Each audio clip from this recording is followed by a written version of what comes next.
গত 15 বছর ধরে বাংলাদেশের মুক্তিযুদ্ধের চেতনার সঙ্গে বিশ্বাসঘাতকতা করে একটা লুটেরা শাসক গোষ্ঠী বাংলাদেশের মানুষের ভবিষ্যৎ বর্তমান সবকিছুকে গ্রাস করে লুট করে একটা কর্তৃত্ববাদী ক্ষমতা কাঠামো দিয়ে এদেশের মানুষের মর্যাদার হানি ঘটাচ্ছে। বাংলাদেশের মানুষের বিরুদ্ধে এই গোষ্ঠীর স্বার্থ, এবং এটা অত্যন্ত দুঃখজনক যে আমরা এই সব কিছু হতে দেখছি উন্নয়নের নামে, গণতন্ত্রের নামে। শুধু তাই নয়, এই শাসক গোষ্ঠী যারা একের পর এক প্রহসনমূলক নির্বাচন এবং ব্যাপক রাষ্ট্রীয় ক্ষমতার অবৈধ প্রয়োগের মাধ্যমে বাংলাদেশের মানুষের সকল প্রকার চিন্তা, কাজ, সংগঠিত হওয়ার অধিকার, মত প্রকাশের অধিকার সবকিছুকে তারা আজ ভুলুণ্ঠিত করছে। হাজার হাজার মানুষ গুম, খুন, ক্রসফায়ারের মুখে তাদের জীবনকে তারা শেষ করেছে।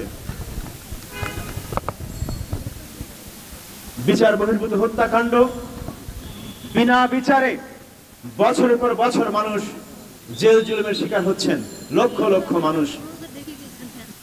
আর সারা দুনিয়ার রেকর্ড সৃষ্টিকারী পাচারের ঘটনা বাংলাদেশে ঘটল।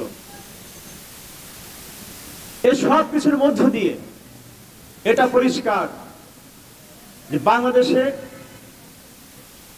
একটা জুলুমশাহী কায়েম আছে, এবং এই জুলুমশাহী প্রতিষ্ঠা করার জন্য বাংলাদেশের মানুষ মুক্তিযুদ্ধ করে নাই, রক্ত দেয় নাই, জীবন দেয় নাই। বাংলাদেশের মানুষ এই রাজনৈতিক স্বাধীনতার 50 বছর পরেও এখনো যে মুক্তির সংগ্রাম করছে, সেই সংগ্রামের একটা ক্রান্তিকাল আজকে বাংলাদেশে উপস্থিত। হয় গণতন্ত্র, নয়তো বাংলাদেশের মানুষের ভবিষ্যৎ এক অজানার দিকে যাত্রা শুরু করবে। আমরা সেই যাত্রায় সামিল হতে চাই না, আমরা চাই মুক্তির যাত্রায় থাকতে।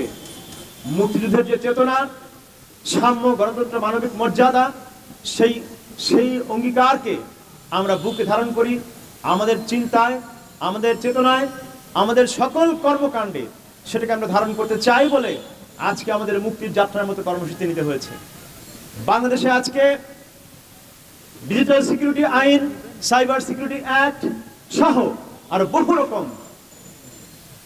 রকম নিপীড়নকারী আইন দিয়ে বাংলাদেশের মানুষের কণ্ঠ রোধ করা হচ্ছে। মত প্রকাশের অধিকার নেই বলে বাংলাদেশে আর কোনো অধিকারই আসলে কার্যত নেই। কারণ আজকে একজনের মত, একটা গোষ্ঠীর মত দিয়ে এই রাষ্ট্র চলছে, এটা হতে পারে না। মত প্রকাশের অধিকার মানে হচ্ছে সমাজের সকল অংশ তার মত প্রকাশ করবে, এবং সেই মতের ভিত্তিতে সমঝোতা, ঐক্যমত সবকিছুর মধ্য দিয়ে গণতান্ত্রিক পন্থায় দেশ চলবে, সমাজ চলবে, সরকার চলবে, এবং রাষ্ট্র সেটাকে মর্যাদার সঙ্গে গ্রহণ করবে। এই জায়গাটায় রাষ্ট্রকে ফিরিয়ে আনার দায়িত্ব আজকে আমাদের নিতে হবে। রাষ্ট্র একটা লুটেরা গোষ্ঠীর ইচ্ছার অধীন চলে গেছে। রাষ্ট্রকে আজকে আমাদের জনগণের ইচ্ছার অধীনে আনতে হবে। জনগণের যে ইচ্ছা, জনগণের সার্বভৌমত্ব, জনগণের যে মর্যাদা, সেই জায়গাটা আজকে প্রতিষ্ঠা করার জন্যই আজকে আমাদের এই সমাবেশ।